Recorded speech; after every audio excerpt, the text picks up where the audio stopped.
Boa noite a todos. Aguardando aí que nossos ouvintes entrem para que a gente possa iniciar a nossa live de hoje. Olá.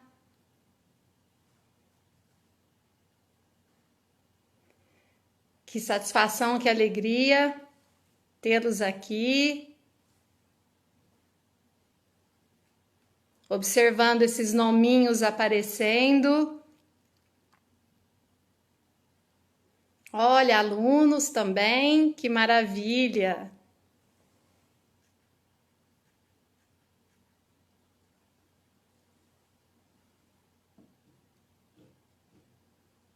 Colegas, professores.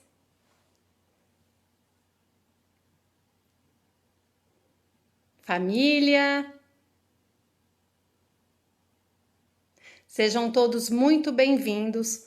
Essa é mais uma live Atenas e hoje a gente vai apresentar a vocês o tema Consequências do estresse no comportamento alimentar.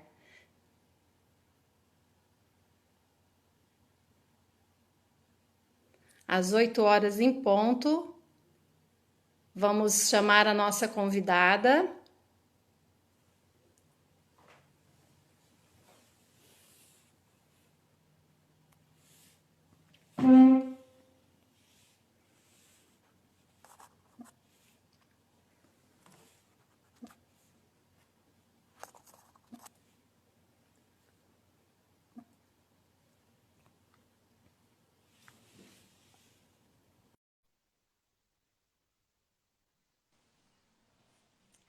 Olá, Boa noite, Lívia. boa noite. Estão me ouvindo bem?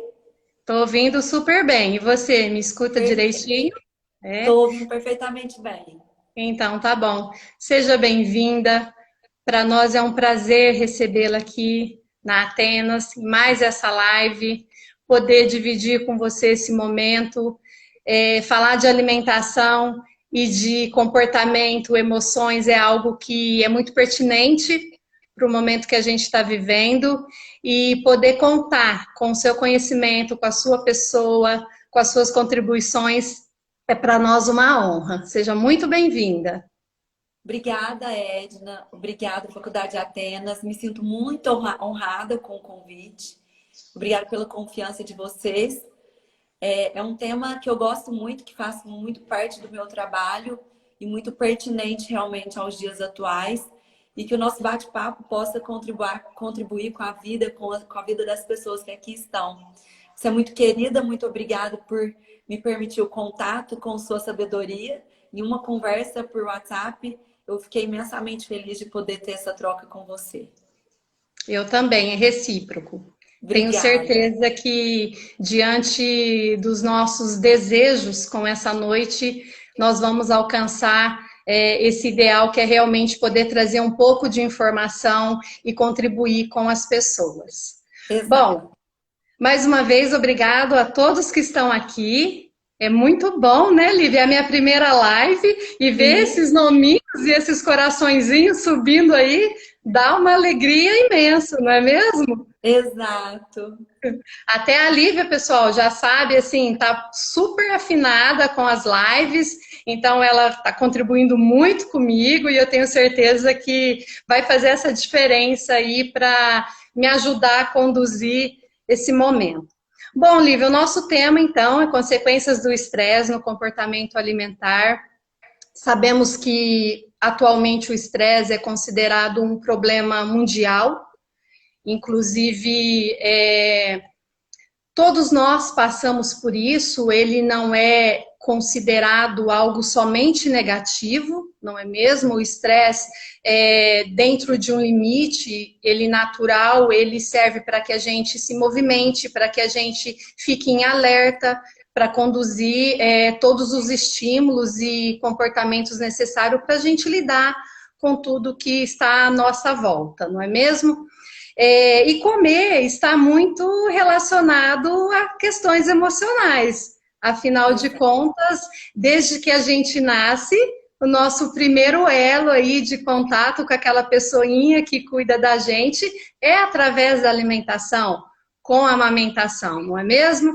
E mais Exato. tarde, quando a gente já se torna aí responsável pelo nosso ato de comer, muitas vezes diante das situações emocionais e também de fatores estressores, a gente acaba comendo até sem fome, né, Lívia? É onde a gente diz que a fome emocional ela acaba aparecendo, não é aquela necessidade física da alimentação. E aí, muitas vezes, a gente precisa parar e pensar, né? O que será que eu estou comendo?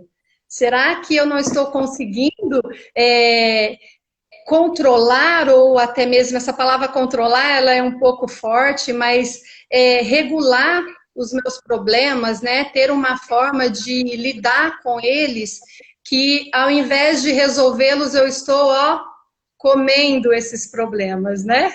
Então, a Sim. mudança no comportamento alimentar, ela está completamente relacionada à nossa forma de pensar e sentir, não é mesmo, Lívia? Até penso eu, e pelo pouco que eu conversei com você, foi assim muito possível e eu fiquei encantada de saber que temos uma nutricionista que se importa com o que as pessoas pensam e sentem.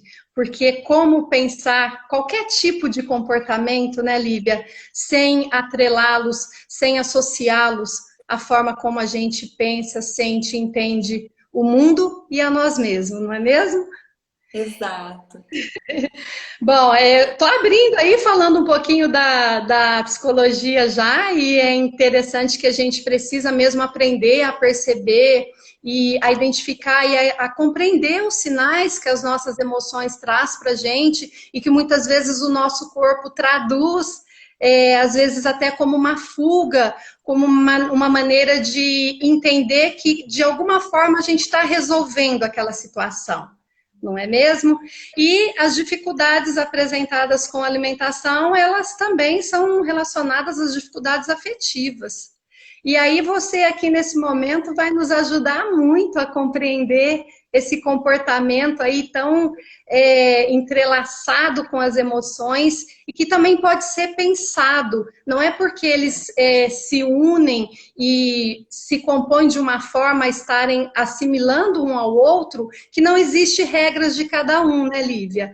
E a gente pode entender que sim.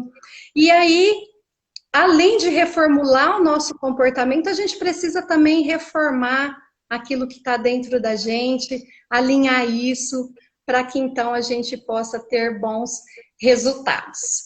E pensando na atualidade, no momento da pandemia, desse isolamento social, de agentes estressores que fazem parte dessa realidade, e até falar do comportamento alimentar nesse momento eu acho interessante, porque nós certamente falaremos não só de situações que acometem o presente momento, mas eu tenho certeza que muitas pessoas irão se identificar com o que temos para falar, porque elas vivem isso independente da pandemia e do isolamento social. Então, esses impactos, eles fazem essa transformação, esse desequilíbrio no nosso organismo, na homeostase, e muitas vezes trazem consequências negativas, né, Lívia? E dois sinais importantes que a gente pode saber da nossa saúde quando isso está em descontrole é o nosso sono e a nossa alimentação. E aí é Exato. nesse momento que eu convido a você a falar um pouquinho para a gente dessa alteração biológica, que, claro, é diferente para cada um de nós, mas que tanto os fatores fisiológico como psicológico, eles vão afetar e vão transformar esse comportamento. Que você, diante da sua experiência clínica e pessoal também, quem conhece você sabe que você tem uma história de superação e de muitas vitórias. A última Sim. live que eu assisti sua na semana passada me mostrou muito isso, não é só no campo do processo de perda de peso e de reeducação alimentar, mas também superações pessoais que me conduzem a ainda admirá-la mais e a ter essa confiança de que o que você vai trazer para nós é algo que transcende. Eu acho muito importante isso, sabe, Lívia, da gente não trazer somente aquela teoria que a gente, se abrir um livro, a gente encontra, mas essa teoria associada a seres humanos que somos, iguaizinho a esses que estão aí do outro lado da telinha, nos vendo e nos ouvindo, né? Então, eu queria que você me falasse um pouquinho, Lívia, como que acontece essa mudança no comportamento alimentar diante de fatores estressores e como que a gente pode perceber isso, quais são os principais comportamentos apresentados, enfim, que você discorresse aí um pouquinho sobre essa sua Sim. experiência. Obrigada, Edna, pelas palavras. Me sinto muito feliz. Edna, não tem como falar de comportamento alimentar sem a gente falar sobre base de comportamento, né? Então, o nosso comportamento ele é moldável e adquirido. Então, se a gente está falando de um momento, de uma fase de maior estresse para uma boa parte da população, se a gente está falando, por exemplo, de um ambiente mais estressor, se a gente está falando de pessoas com esse nível das emoções mais afloradas, isso com toda certeza reflete no nosso comer, porque de toda forma está moldando os nossos comportamentos, né? Então, hoje nós estamos vivendo em ambientes diferentes do que a gente estava vivendo anteriormente. Apesar de que muitas pessoas, como você levantou, já viviam desde antes da pandemia essa dificuldade com a alimentação, de compreender suas emoções em relação ao comer em si, né? Eu, dentro da nutrição, eu costumo dizer que não tem como eu tratar o meu paciente em relação a emagrecimento ou saúde falando unicamente, basicamente, de comida, né? Porque nós somos seres complexos e para que a gente transforme o comportamento, tem que avaliar desde a sua cultura, o ambiente onde vive, como que está aí como estão as suas emoções. Eu tenho que avaliar esse paciente num todo, para que eu consiga ajudá-lo em relação à compreensão do como eu como e por que eu como, né? E o que a gente sabe, quando eu estou dentro de altos níveis de estresse, eu tendo a comer de forma imperceptível, não consigo compreender quantidade, não consigo avaliar quantidade. E é um ponto muito importante da gente trazer em relação à atualidade, que é como está meu estresse, como estão minhas emoções, e compreender como é que eu estou jogando essa minha emoção para o ato do comer. Né? Então, o que que a gente sabe? Os altos níveis de estresse proporcionam aí para a gente contribuir para um comer desordenado. Né? É um novo termo que tem sido muito utilizado e estudado, que ele não é intitulado como transtorno alimentar, mas que é um grande gatilho para o desenvolvimento dos transtornos. Né? Nós temos aí da DSM-5, que é o manual que a gente utiliza para dar um diagnóstico de transtornos, e o comer desordenado não está lá. E o porquê que o comer desordenado não é intitulado como um transtorno? Porque não atende todos os critérios exigidos para diagnóstico de transtorno. Mas é importante ressaltar mais uma vez que é um gatilho para desenvolvimento de transtornos alimentares. E o que é o comer desordenado? É a falta de percepção realmente da quantidade, da qualidade, é o me distanciar sobre o fato do comer. E vale ressaltar que a OMS define saúde como um bem-estar físico, emocional e social. Então, eu não tenho como falar de saúde somente dentro das questões alimentares ou somente dentro das questões sociais, por exemplo. Os três pontos têm que andar juntos, senão eu não estou verdadeiramente falando de saúde. Então, se eu estou com um nível de estresse mais alto, se o meu comer está extremamente desordenado, se eu não tenho percepção de quantidade, de qualidade, de quando começar a comer, de quando parar, quando vou parar de comer, o quanto é necessário que eu faça ingestão para que eu me sinta saciado, eu vou proporcionando cada vez mais desordens hormonais, que vai acarretando em sobrepeso, obesidade, que reflete na nossa autoestima, processo inflamatório, que é o acúmulo da gordura corporal, e aí vai acarretando o desenvolvimento de inúmeras doenças. Né? Então, de onde vem aí esse comer desordenado? Vem, por exemplo, dessa desatenção ao comer, vem com a questão nossa cultural de cobrança em relação ao formato físico, que lá fora nos é exigido um padrão e que na realidade ele não existe. Não existe um padrão físico, um formato de corpo que seja o ideal em si. Né? Mas essa cobrança que a gente tem do meio acaba acarretando cada vez em maiores níveis de estresse, maiores cobranças, que vai refletindo na qualidade do meu comer. Um outro ponto importante a se ressaltar, que essa desatenção com o comer está muito ligada ao uso da tecnologia no processo, no período das refeições. Então, eu não consigo ter atenção no meu prato, não consigo elaborar um prato bacana, porque eu estou ao mesmo tempo dividindo a minha atenção com o celular, com a TV, com as pessoas que estão à minha volta, estou comendo durante as reuniões.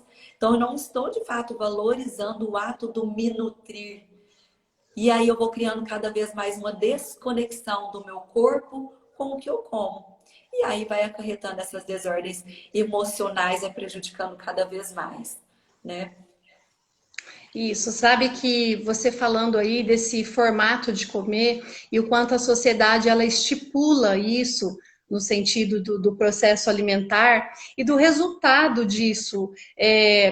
Claro que hoje está se falando mais da saúde também, ainda bem, né, Lívia? Mas a gente sabe que há uma cobrança desse estereótipo de ser magro e disso às vezes levar ao sucesso ou uma melhor vida, enfim. E aí eu estou pensando aqui e associando o quanto em relação às emoções, essa cobrança social também é muito forte. Nós estamos, por exemplo, nesse momento onde muitas pessoas têm perdas, frustrações, e isso traz tristeza, traz raiva, traz medo. A gente vive com medo de perder alguém, a gente está sem informação no sentido de como a doença, ela, até quando a gente vai viver isso, se a gente acaba se contagiando com a doença, se eu vou curar, se eu não vou, se eu vou levar isso para um familiar meu, para alguém que eu amo, enfim. A gente está sempre vivendo emoções que são entendidas como emoções negativas e que elas não podem ser apresentadas à sociedade, porque senão a gente é visto como alguém que é fraco, que não tem equilíbrio emocional. E essas emoções consideradas negativas, elas também nos servem. Eu digo, tudo que a gente vive serve para nos ensinar e até mesmo para que a gente possa descobrir potencialidades. E nesse momento, entender que as cobranças sociais não podem ser a única opção para que a gente possa conduzir a nossa forma de agir é muito importante. Muito importante. E aí eu penso que essa relação com o comportamento alimentar e a forma como eu também vou conduzir, no sentido de não sentir culpa, ou às vezes porque nesse momento eu acabei desviando aquele comportamento alimentar que eu venho ali adquirindo há tanto tempo e acabo, né, engordando, ou às vezes o contrário, né, Lívia? Também não se alimentar corretamente e a perda de peso significativa, que também não é boa. Enfim, a gente precisa equilibrar e, primeiro, perceber quais são as emoções e quais são os comportamentos que estão, no momento, entendidos como inadequados, mas que eles podem ser vividos. Há espaço para ser vividos, porque nós não somos o tempo todo perfeitos e a gente não conduz com equilíbrio a todo momento a nossa vida. Quando eu digo assim que a gente não conduz com todo o equilíbrio, eu estou dizendo que é possível, às vezes, nos sentir um pouco menos competentes em relação a situações que a gente, durante o dia a dia, consegue uma competência maior quando os agentes estressores não estão por perto. E isso muda muito, tem muito a ver com o nosso humor, com a forma como a gente se relaciona, com a família, com os amigos, com o trabalho, enfim. E é sabido que a gente usa alguns alimentos, às vezes, né, Lívia, para que a gente possa, de forma prazerosa, conduzir essas frustrações e entender que a gente tem uma certa premiação, não, eu preciso, afinal de contas, olha o que eu estou vivendo, né? E eu queria que você me falasse um pouquinho desses alimentos que acabam trazendo um conforto psicológico e muitas vezes é uma estratégia para que a gente possa ir modificar e tentar harmonizar o nosso temperamento e o nosso humor. Então, quais são os alimentos, Lívia, que você poderia citar para a gente de maior palatabilidade? Nominho difícil, hein, Lívia?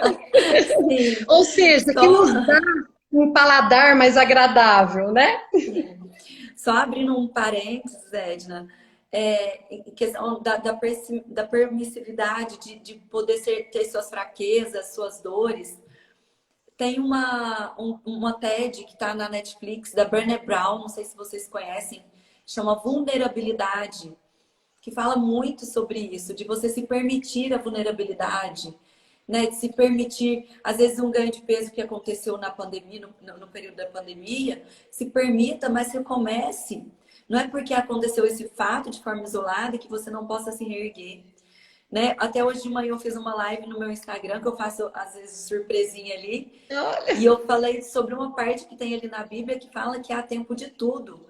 Tempo da tristeza, tempo da alegria, o tempo de plantar, o tempo de colher, né? E acredito muito nessa questão que você falou sobre potencialidade, que quando eu fui obesa, né, naquele momento, eu tive vários momentos de angústia, mas o meu processo de emagrecimento, que foi a longo prazo, como eu te disse até no WhatsApp, por telefone, né? Me trouxe a descoberta de potencialidades que até então eu desconhecia. Sobre a minha força de vontade, sobre acreditar em mim, sobre me permitir dar um prazo mais longo para que eu consiga conquistar os meus objetivos, que não precisa ser da noite para o dia. Então, durante o meu processo de emagrecimento, eu descobri potencialidades que eu até então desconhecia. Então, para que a gente se permita, a gente precisa passar pelo processo. Né? Não tem como aprender sem estar no processo, sem passar por um processo em si, né? E aí, voltando aqui para a sua pergunta sobre os alimentos altamente palatáveis, é o seguinte: quando a gente se encontra em altos níveis de estresse, a gente tende a buscar por conforto. Aí tem dois pesos e duas medidas. Porque o que acontece? Comfort food, que é muito conhecido esse termo aí na internet, são alimentos, comidas que confortam, né? Um problema dessa questão é que a gente, quando está em alto níveis de estresse, a gente vai procurar por esses alimentos justamente porque eles proporcionam uma maior liberação de dopamina e serotonina. Então, isso é muito prazeroso ao nosso organismo. Mas quais são os alimentos altamente palatáveis de fato? Aqueles que são altamente açucarados, gordurosos, os mais salgados também fazem parte aí. E aí, o que a gente precisa pensar também? Se eu estou falando, por exemplo, de controle de peso, de controle para que eu não venha acumular gordura, para que isso não dê resultado em outras questões quanto à minha saúde, eu tenho que tomar cuidado. É importante ressaltar que na nutrição que eu pratico não existe nada que seja proibido. Existe desenvolver um equilíbrio, um meio termo entre eu posso comer de tudo, mas eu tenho que avaliar a frequência de consumo e a quantidade daquilo ali que eu estou consumindo. Porque se eu for falar sobre os alimentos que conferem prazer, bem-estar, eu vou falar, por exemplo, de chocolate. Né? Tem um estudo muito recente que o título é mais ou menos na TPM, oferte para o seu paciente chocolate. Né? Então, se a gente for pensar em alimentos altamente palatáveis, prazerosos para esse momento, nós vamos falar também desses alimentos que contêm açúcar. Então, é importante avaliar qual é a frequência de consumo, por que eu estou buscando o alimento conforto. Porque muitas das vezes eu estou desviando uma necessidade que o alimento não vai sanar o problema. Então, às vezes é uma questão emocional e eu vou buscar nesses alimentos altamente palatáveis. O alimento ele vai te conferir o prazer, a liberação dessa dopamina, dessa serotonina, em poucos minutos. Mas o problema de fato que me levou à busca do alimento conforto não vai ser sanado. Então há dois pesos e duas medidas. Eu posso me permitir, é gostoso, quando está na boca confere prazer, né? Mas eu também tenho que pensar o que é que eu estou buscando neste alimento. Porque às vezes não é o alimento em si. E às vezes eu estou deixando de resolver, de sanar outras questões que sejam então emocionais, né? Então, os alimentos, o comfort food, os alimentos conforto, a gente tem que tomar um pouco, tem que ter um pouco de cautela, porque geralmente eles também são aqueles altamente calóricos. Ok. Você falou um pouquinho aí de superação, da gente entender que as dificuldades muitas vezes desvendam potencialidades, né, Lívia? E aí eu me lembrei aqui de um médico psiquiatra, chamava, infelizmente ele já faleceu, Viktor Frankl. Não sei se você já ouviu falar dele, já leu alguma coisa sobre ele. E ele foi um médico que ele ficou preso no campo de concentração na Segunda Guerra Mundial, e ele disse que todo momento que ele passava ali, ele ficava em busca de algum sentido, porque ele perdeu toda a família dele, pai, mãe, esposa, irmão, cunhada, em outros campos de concentrações, e ele entendia que tudo que ele estava vivendo ali precisava encontrar dentro de si, né, dentro dele, algo que pudesse dizer por que e para que tudo isso? Como é que eu vou reformular isso tudo que está acontecendo comigo? E aí ele nos dizia, Lívia, que mesmo em situações de tensões, seja ela qual for, todos nós somos capazes de nos reinventarmos. E essa capacidade, ela só vem quando a gente determina um objetivo na vida da gente. E aí eu tô lembrando também da live que eu assisti sua na semana passada, que você até comentou, Lívia, que nesse momento de isolamento, você também, como qualquer ser humano, acabou adquirindo um pouquinho de peso, mas que você parou e falou, não, espera aí, o que eu estou fazendo? Ou seja, no momento de tensão, onde muitas vezes eu deixo a peteca cair, vamos dizer, eu, como um ser humano, volto às vezes a trazer comportamentos que até então eu já havia pensado, reformulado, entendido, mas eu, por algum motivo estressor também, eu acabo cometendo alguns erros novamente. E eu me lembro muito bem de você dizer assim, eu pensei novamente, qual é o meu objetivo?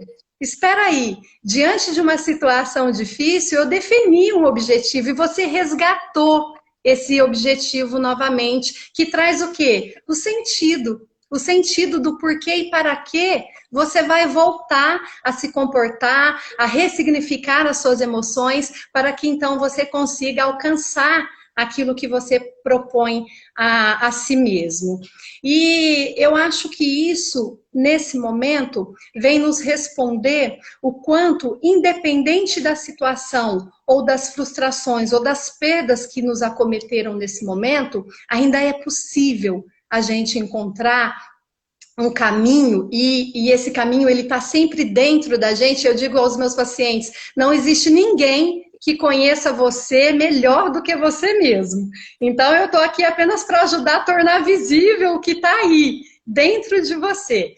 E em momentos de estresse agudo, trazendo aí alimentação, muitas vezes a gente pensa assim, não só pensa, porque a própria modificação aí do desequilíbrio do estresse agudo, ele traz para a gente também uma falta de possibilidade de entender todas essas informações. Até tem uma participante aí que colocou para a gente identificar as emoções que vai afetar esse comportamento e a escolha da alimentação.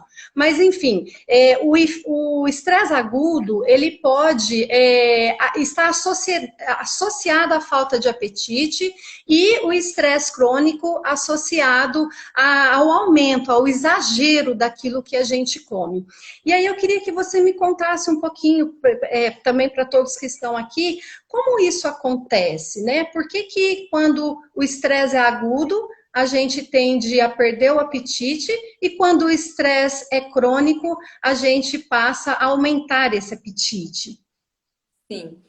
Edna, no estresse agudo, a gente tem ativação do sistema simpático. E o que acontece com a ativação de catecolaminas? Isso. E aí a gente vai ter o aumento também da adrenalina e da noradrenalina. e estes tendem à diminuição, à redução desse apetite. Diferente do estresse crônico, a gente tem a hiperativação do eixo hipotalâmico hipófise adrenal, que aí o que vai acontecer? Nós vamos ter uma maior liberação de corticosteroides e o aumento do apetite, além de proporcionar também um maior acúmulo de gordura na região abdominal. É importante também ressaltar que todo esse mecanismo tendem a outras desordens hormonais, como o aumento do cortisol, que também vai proporcionar, por exemplo, um aumento desse apetite. A gente também tem desordens entre grelina e leptina. Então, grelina vai aumentar a fome, leptina vai reduzir a fome. Esse mecanismo acontece também, por exemplo, diante do consumo de bebida alcoólica, que é algo importante a se ressaltar, que a gente tem observado que o aumento do consumo da bebida alcoólica durante a pandemia tem sido muito expressivo na população. Então, quando eu tenho consumo de bebida alcoólica, bem similar, eu tenho aumento de cortisol, desordem de leptina e grelina, fome aumentada, saciedade reduzida. E aí, o que acontece? Se eu entro dentro de uma pessoa que tem um estresse crônico, o aumento, aí eu coloco o consumo de bebida alcoólica, de outras drogas, eu vou agravando cada vez mais.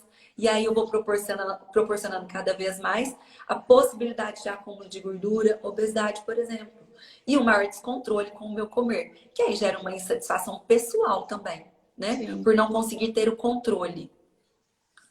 Eu acho importante até essa pergunta, Lívia, e as outras também que foram feitas, que você pôde falar um pouquinho do quanto o nosso sistema fisiológico, ele também contribui. É claro que nós somos responsáveis pelas nossas escolhas, pelas coisas que nos acontecem, mas a gente entender a parte fisiológica, vamos dizer, tanto do estresse, das consequências dele, é muito importante. Por quê? Muitas vezes a gente atrela as mudanças ou as nossas fraquezas ou aquele momento que a gente está vivendo que não condiz com o que a gente gostaria que fosse daquela forma, e a gente sente uma culpa muito grande. E parece que aí a gente é sozinho nisso tudo. Essa culpa, ela faz com que a gente passe até a ter dificuldades de encontrar o caminho, o alinhamento para que a gente possa retomar a condição na qual então a gente estava e era satisfatória devido à nossa forma de pensar e de sentir e de decidir como a gente vai ser no mundo. E quando a gente aprende também os motivos fisiológicos, como isso acontece, parece que ameniza um pouco essa culpa, porque estar suscetível a estressores, todos nós estamos. E o momento que esses sinais, esses agentes estressores, eles nos atingem, tem essa mudança fisiológica que vai contribuir, tanto fisiológica como emocional, porque o desequilíbrio em relação aos dois vai contribuir para caminhos e para escolhas que talvez não sejam aquelas que vão nos dar uma estabilidade emocional mais adequada. Então, eu acho muito importante conhecer um pouquinho aí da teoria, porque eu acredito que ela tira ela dispersa a culpa. Responsabilidade, tudo bem, mas culpa já é um outro caminho. Temos mais perguntas aqui para você. Deixa eu só, vou só abrir um parênteses, que eu sempre falo com os meus pacientes para que eles se deem a oportunidade de ouvir o seu próprio organismo, que é o que você acabou de dizer, que tudo está dentro de mim, né? Então, por exemplo, se eu já tenho conhecimento que o meu estresse está alto, está alterado diante da minha normalidade, eu sei que fisiologicamente o meu organismo estará funcionando diferente e eu posso ter aumento de fome, por exemplo. E eu posso, então, diminuir essa minha culpa, correto? Só que eu sempre falo, prestem atenção. Quando você começa a ter um acúmulo de gordura diferente do que você gostaria de ter, talvez, será que isso também não é um indicativo do seu organismo tentando te chamar para uma atenção do que tem que ser melhorado ou que precisa ser melhorado? Então, eu sempre falo, vou dar um nome aqui, um paciente traz uma queixa de acúmulo de gordura, o estresse é elevado. Eu falo, então, às vezes, será que o seu organismo não está falando, Ana, será que a gente não pode melhorar a alimentação? Ou então uma gastrite, refluxo, enxaqueca. João, será que a gente não pode melhorar? E aí a gente começa a descobrir alimentos que favorecem uma melhor saúde, mais disposição. E aí eu volto com o mesmo paciente, eu falo, Ana, será que não é o alimento, o seu organismo te dando os indicativos do que é o melhor para você? Só que diante de tanto estresse, diante dessa dificuldade de se ouvir e se sentir, a gente tem se desconectado com esse eu. Perdido a oportunidade de compreender o que de fato é bom e que me faz bem. Né? Então eu estou ligado no automático o tempo todo, eu como o que tem, não percebo quantidade, e eu perco a oportunidade de ouvir como o meu organismo reagiria bem aos alimentos, ao estilo de vida, a como é que eu estou vivendo dentro da minha casa. Né? Então, mais uma vez, eu não tenho como excluir a alimentação das minhas questões emocionais. Né? E aí você me obriga a dizer assim, o quanto o cuidado, né, responsável de si mesmo e o autoconhecimento é importantíssimo. Até se meus alunos estiverem me ouvindo aqui, vão falar, a Edna só fala isso. E é verdade, eu acho que não tem uma aula que eu não digo assim, olha, precisamos pensar no cuidado responsável de si mesmo. E é só auto se conhecendo que a gente consegue identificar isso tudo que você está dizendo, Lívia. Nós separamos tempo na nossa vida para tantas coisas, Lívia.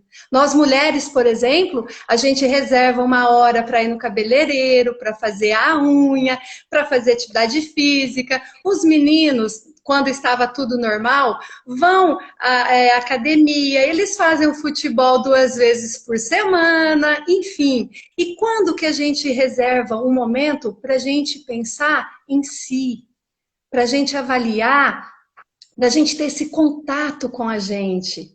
A gente precisa disso. Não tem ninguém mais importante na nossa vida do que a gente mesmo. Porque quando eu cuido bem de mim, eu consigo cuidar bem das pessoas que estão ao meu lado. Eu falo, a forma mais importante de você dar importância ao outro é você cuidar de você. Porque o outro te ama, ele quer você bem perto de você, perto dele. Então, cuide de si. O autoconhecimento, ele é fundamental, ele é essencial para a nossa vida. Então, igual a gente separa um horário para tantas coisas, vamos separar um horário para que a gente possa pensar um pouquinho na gente. E isso, Lívia, pode ser feito de tantas maneiras. Às vezes, aquela caminhada que vai ajudar, né, nesse processo de cuidado da saúde, eu poder caminhar num lugar mais prazeroso, com, né, a natureza, ouvir uma música que eu gosto, que seja ali dentro do meu quarto às vezes, mas reservar esse tempo para mim. Quando eu tomo banho e eu escuto uma música, eu digo, quando a gente vai tomar banho com música, a gente pensa tanto na gente. Então tem formas muito simples da gente reservar esse tempinho para a gente. E da gente conseguir identificar essas mensagens que o nosso organismo traz, que os nossos pensamentos traz, os nossos sentimentos, e tentar alinhar isso para que a gente possa realmente, eu digo sempre aos meus pacientes isso, poder olhar no espelho, Lívia, e falar assim, essa eu conheço, né? Essa eu sei dizer o que ela gosta, o que ela deseja para a vida, enfim. E quando a gente consegue esse alinhamento, a gente consegue colocar e organizar todas as coisas que a gente tem na vida. A gente passa a organizar a nossa alimentação, a gente passa a organizar o nosso tempo, a gente passa a organizar as nossas relações, porque a gente vive sempre em busca disso, não é mesmo, Lívia? A gente passa a nossa vida buscando formas de se sentir bem, de se sentir feliz. E isso está onde? Está aqui, tão pertinho da gente, né? Exato.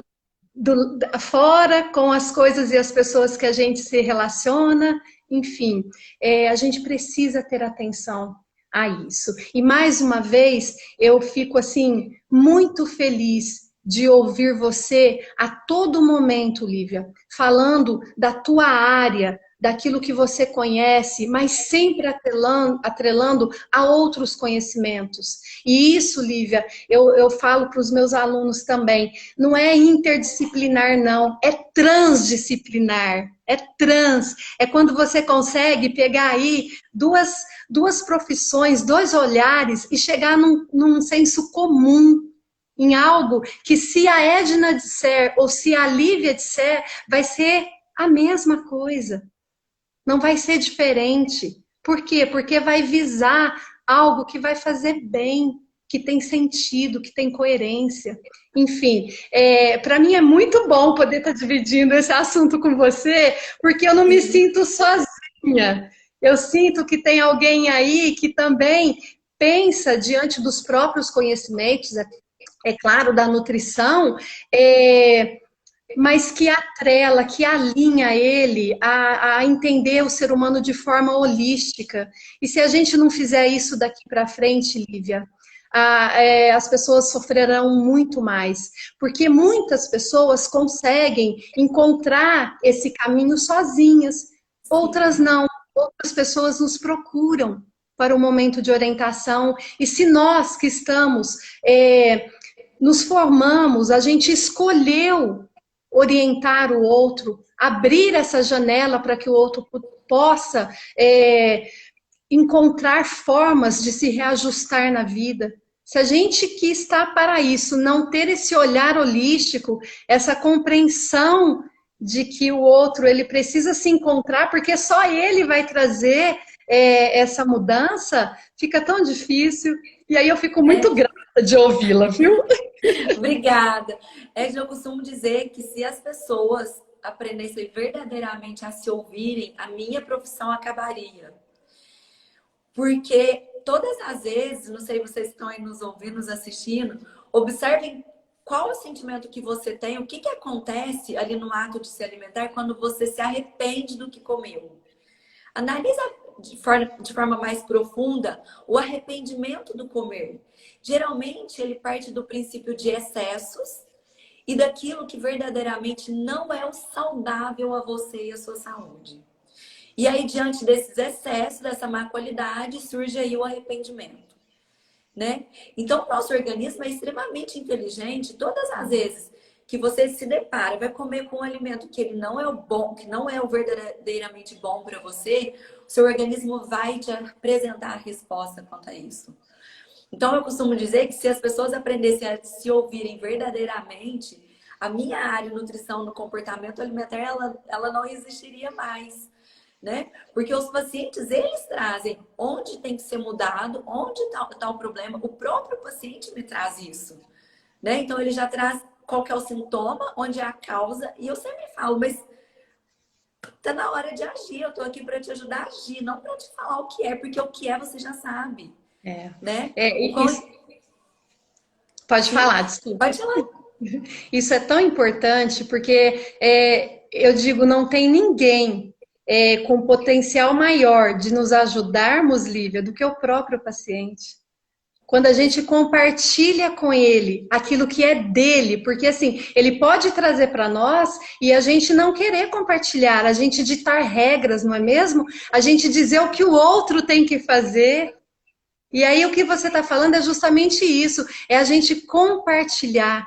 Ele compartilha a vida dele, a gente compartilha o nosso conhecimento e essas duas coisas se alinham junto. E aí os dois fazem parte desse processo. Claro, o paciente sempre o protagonista, sempre, ele é autônomo, ele tem os direitos e as vontades dele, mas esse compartilhar, a gente entender que o paciente perto da gente é tão importante e é isso que faz o sucesso do nosso trabalho.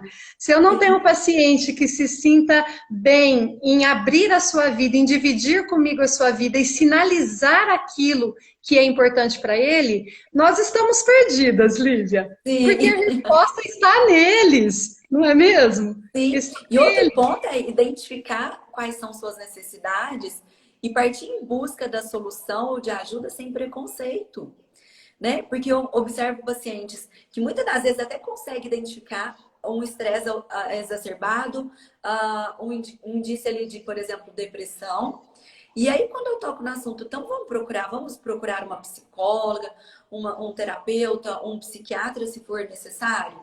E muitas das vezes a pessoa coloca uma barreira entre essas questões. Então, sentir qual é a sua necessidade, observar e sem preconceito buscar por essa ajuda. Porque a nossa profissão justamente existe devido à dificuldade de se ouvir, mas também para clarear para você qual o caminho a ser tomado e o que pode ser feito. Né, Edna? Senão não existiria mesmo nutricionistas, psicólogos aqui, né? Sim, sim. Bom, vou para as perguntas então. Sim. Para ela pergunta se tem algum alimento que pode reduzir o estresse, Lívia. Edna, eu acho essa pergunta, é muito feita a mim essa pergunta, mas eu acho ela um tanto quanto complexa. Porque se a gente for pegar de fato na ciência quais os alimentos contribuem para a redução de estresse, eu anotei até uma listinha aqui, que é muito intrigante, porque se eu vou falar em alimentos que reduzem estresse, eu estou falando daqueles que aumentam a produção de neurotransmissores, de serotonina, dopamina, por exemplo.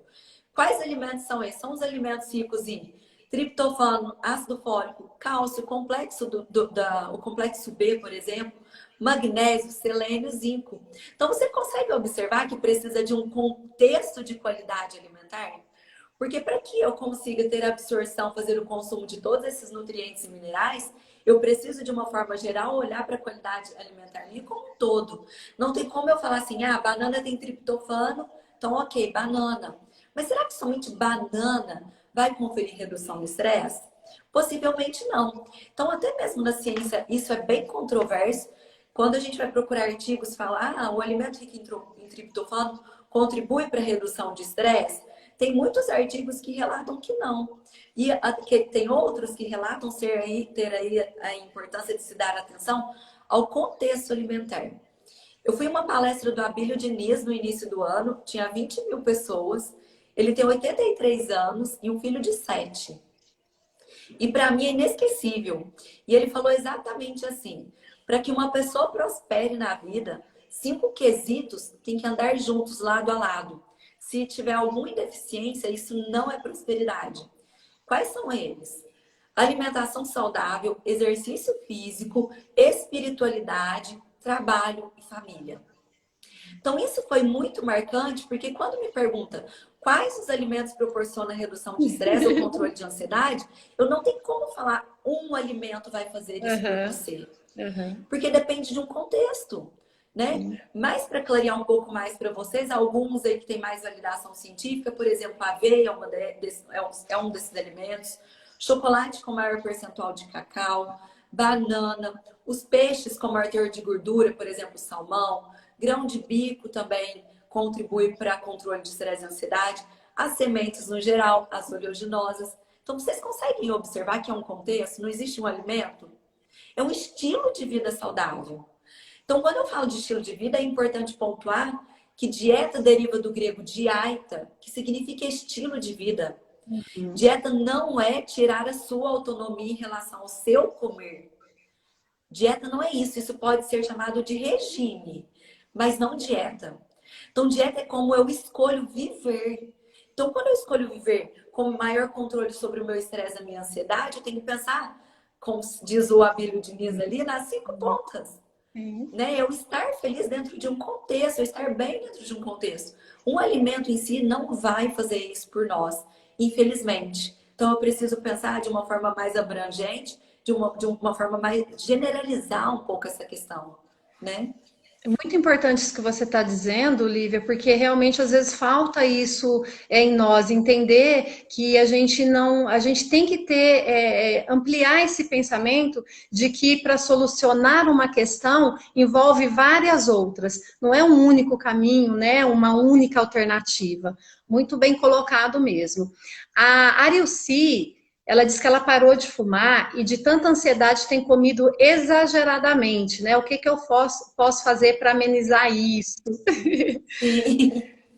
Eu acredito que você vai me ajudar mais nessa pergunta, porque talvez é a transferência aí, né? O que significava esse cigarro para ela e agora ela está sem. Então eu vou deixar para você essa pergunta, tudo bem? Exatamente. Eu acho que ela queria saber algum alimento e às vezes falam, né, mascar um chiclete ou chupar uma bala, não sei, mas enfim, tem açúcar também, não sei se Sim. fizer, se a pessoa fuma várias vezes no dia, não vai ficar muito bom também, né, Lívia? Mas é Sim. claro que aqui a gente está falando exatamente dessa relação emocional com o comportamento de fumar. Então, ela fez uma troca. Né? Ela parou de fumar e colocou no lugar a alimentação. E a psicanálise ela fala muito isso, que quando a gente tem uma perda, a gente acaba tendo que colocar um objeto no lugar. E foi isso que ela fez. Ela colocou a comida no lugar do cigarro. É claro que ela precisa fazer tudo aquilo que a gente tem comentado aqui, né, Lívia? Primeiro, observar, perceber quais são esses comportamentos, aceitá-los, conduzir uma indagação do que ela pode fazer para que isso seja modificado, porque afinal de contas, a ação ou a fuga que ela encontrou até o momento não é prazerosa para ela, está trazendo outros tipos de situações, inclusive a própria ansiedade, que é claro aqui vem do fato de não ter mais aquele comportamento repetitivo e ter que ficar buscando colocar coisas no lugar. Então, Arilci, eu indicaria você a parar mesmo, a pensar um pouquinho. A gente tem mesmo que colocar novos objetos, mas tentar encontrar dentro do que você pensa, do que você gosta, soluções que possam cumprir essa função mas que também te traga prazer, que te traga tranquilidade emocional, espiritual, enfim. E caso você não consiga isso sozinha, é sempre bom, às vezes, a gente procurar uma ajuda, né? Deixa eu ver, tem uma... tomar chá de erva cidreira ajuda a reduzir a ansiedade? Edna, eu confesso que eu fui procurar na ciência, depois que você me passou que teria alguma pergunta em relação aos chás aí. E o que eu encontrei em relação à erva cidreira? Ainda muito inconsistente as evidências sobre a redução da erva cidreira, sobre a relação da erva cidreira com a redução de estresse e ansiedade, tá? Os estudos que eu encontrei definiam ali, tinha como resultado, algo ligado a placebo, né? A gente acreditar que aquilo ali reduz minha ansiedade, que a minha avó falava, toda essa história, que contribui para a redução de ansiedade. Não os efeitos da erva em si, que é a Lípia alba, né? Que culturalmente, socialmente aí é conhecido como erva cidreira. Uma outra erva que é muito utilizada para a redução de apetite, que o óleo essencial também tem validação científica, é a erva doce. Então, o óleo essencial de erva doce é muito bem visto para redução de apetite. Tem estudos com a erva cidreira também, o óleo da erva cidreira, mas ainda evidências bem rasas sobre sua eficácia em relação à redução do estresse. O que nós temos validação bem robusta?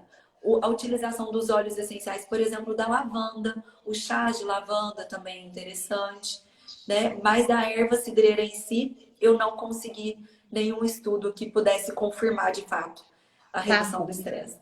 Tá certo. Lívia, a gente está caminhando aí para o final da nossa live, bem que você me falou, viu? Passa rápido. A gente teria aqui muitas coisas ainda a serem ditas. Bom, eu vou passar um recado e depois a gente faz aí o nosso encerramento, tá bom?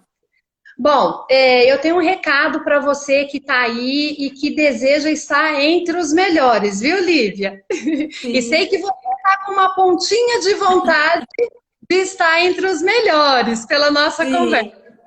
Então, eu quero dizer a vocês que atualmente a Faculdade Atenas, ela está com curso de medicina aqui em Passos, mas talvez vocês ainda não saibam de uma novidade, é que a Faculdade Atenas, ela também tem polo de ensino à distância, o EAD, e que nós temos 11 cursos. Eu vou listar para vocês quais são e eu tenho certeza que vocês conseguem se encontrar, se reconhecer aí entre esses cursos e caminhar aqui com a gente entre os melhores. Administração, contabilidade, educação física, licenciatura, engenharia de produção, logística, pedagogia, processos gerenciais, recursos humanos, estética e cosmética, análise e desenvolvimento de sistemas e marketing. E as graduações EAD podem ser iniciadas em qualquer época do ano. Olha que maravilha, Lívia. Então, para você que quer estar entre os melhores e não pode estar numa faculdade física, você pode agora ter essa oportunidade de fazer o seu curso pelo EAD aqui da nossa querida e muito honrosa e faz um trabalho maravilhoso que é a nossa Faculdade Atenas. E não acabou não, viu, Lívia? Tem mais uma novidade quentinha aí. Estou aqui aguardando ansiosamente. Não acabou. Tem mais uma novidade quentinha aí. E em breve a Faculdade Atenas trará para Passos mais um importante curso da área da saúde. A graduação em odontologia. Então, para você que quer ser dentista e quer estar entre os melhores, teremos aqui em Passos o curso de odontologia. Fique ligado no portal da atenas.edu.br, nas redes sociais, atenas.passos, para acompanhar essas e outras novidades, que não vão parar por aí não, viu? Mas ainda fica aí em segredinho, tá bom? Quero agradecer à Faculdade Atenas e todos os colaboradores, a coordenação do curso de medicina, aos meus colegas professores, aos meus queridos alunos. Ah, Lívia, você não tem noção como é bom ter alunos. Eles movimentam a nossa vida, movimentam demais, nos motivam. A todos que diretamente ou indiretamente contribuíram aí para que essa live acontecesse, em especial a nossa psicóloga, a Angélica, aqui da Faculdade Atenas, que, como sempre, com muito carinho, com muita competência, ela cuidou de tudo para que essa live pudesse ser realizada. E também agradecer a você, Lívia, que tão gentilmente aceitou o nosso convite. Você não sabe o quanto ficamos honrados em tê-la aqui. Você abrilhantou a nossa live e a nossa noite. Não somente pelo seu profissionalismo, pelo seu conhecimento, mas especialmente pela pessoa que você é. Muito obrigada. Nossa, Edna, muito obrigada pelo convite.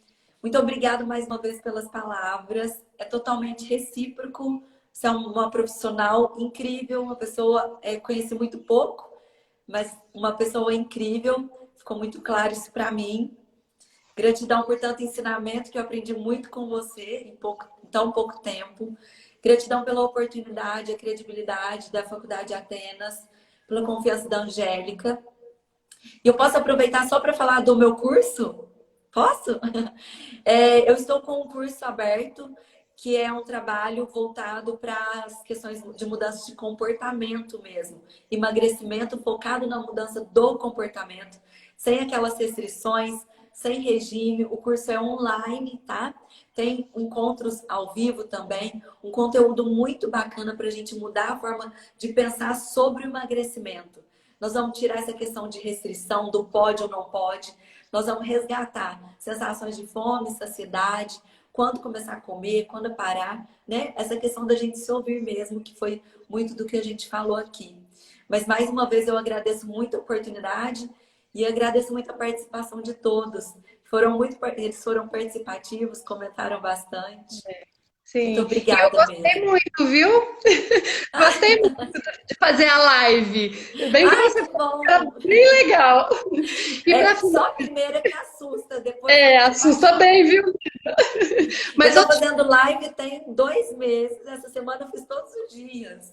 Olha só, mas eu tenho uma excelente psicóloga aqui na Faculdade Atenas que vai ajudando a gente a controlar, viu? A Angélica sempre muito, muito perto aqui de todos nós. Lívia e a todos vocês que estão aí, eu quero encerrar essa live agradecendo muito pela audiência, por vocês reservarem esse tempinho para estar aqui com a gente e deixar uma mensagem do meu querido, que eu amo, Viktor Frankl, para todos vocês, tá bom?